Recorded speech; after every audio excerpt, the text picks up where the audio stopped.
Bonjour tout le monde, aujourd'hui nous allons voir comment faire une voiture avec des roues qui tournent. Donc dans un premier temps, il faut faire une voiture.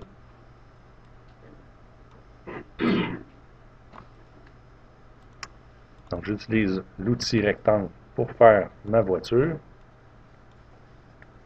On peut la déformer un peu pour qu'elle soit jolie. Et finalement, elle ne sera pas jolie du tout. Comme ça.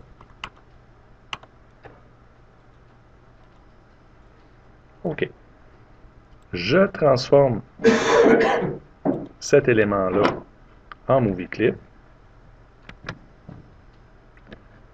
Donc F8 pour convertir cet élément-là en Movie Clip. Il faut qu'il soit sélectionné.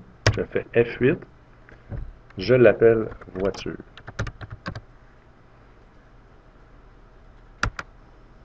Je l'appelle voiture parce qu'à l'intérieur de la voiture, donc je double-clique sur le Movie Clip voiture.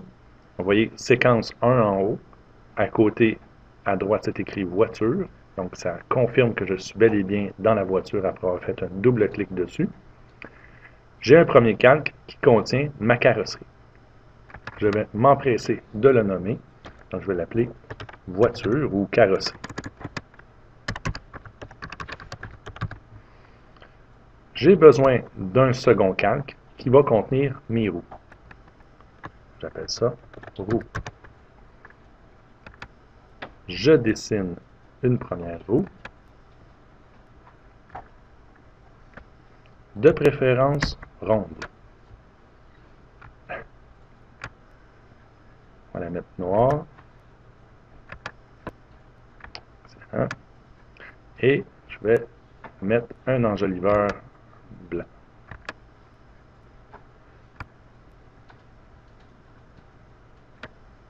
Splendide. J'ai ma roue. Pardon. Je la sélectionne et je la convertis à son tour en Movie Clip. F8. Je l'appelle roue.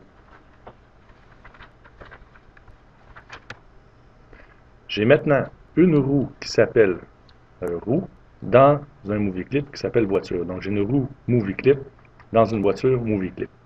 Je veux que cette roue-là tourne. Je double-clique dessus pour l'animer. Afin qu'on voit mieux l'animation que je vais faire, je vais mettre une petite croix à l'intérieur.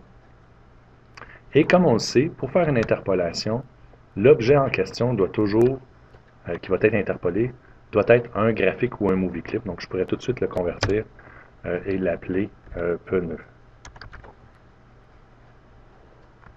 Voilà. Donc j'ai un pneu qui est dans un movie clip. Je crée une interpolation de mouvement en cliquant sur mon premier keyframe de mon animation ici.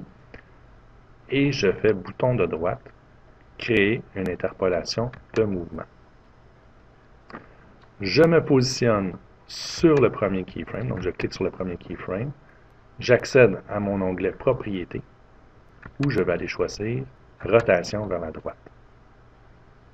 Je teste le tout en faisant CTRL-Enter. J'ai bel et bien une roue qui tourne dans le vide. Une roue qui aurait besoin d'un enlignement. Je reviens dans Voiture. Pourquoi je suis revenu dans Voiture? Pour pouvoir prendre ma roue et la positionner au bon endroit. J'aurais besoin d'une seconde roue.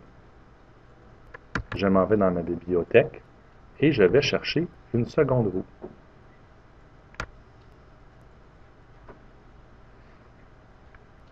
Je teste à nouveau mon animation en faisant CTRL-Enter. J'ai deux roues qui tournent. Si j'avais pris le pneu, ici, celui-ci n'est pas animé. À quoi on le voit?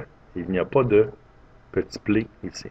Si je clique sur roue, vous voyez ici, il y a un petit play, ce qui me confirme qu'il y a bel et bien une animation pour ce movie clip-là. Je veux animer ma voiture au complet.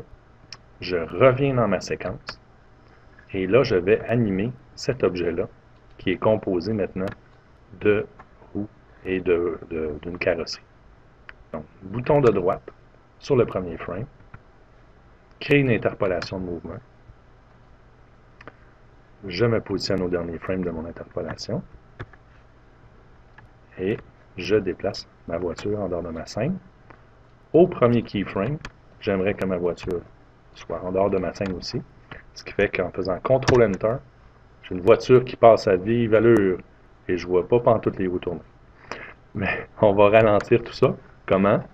En ajoutant du temps. Donc tout ce que j'ai à faire, c'est de me positionner sur le dernier frame et cliquer avec mon bouton de gauche pour rajouter du temps. Comme ça. Je fais la même chose et voilà, ma voiture passe. C'est à votre tour maintenant.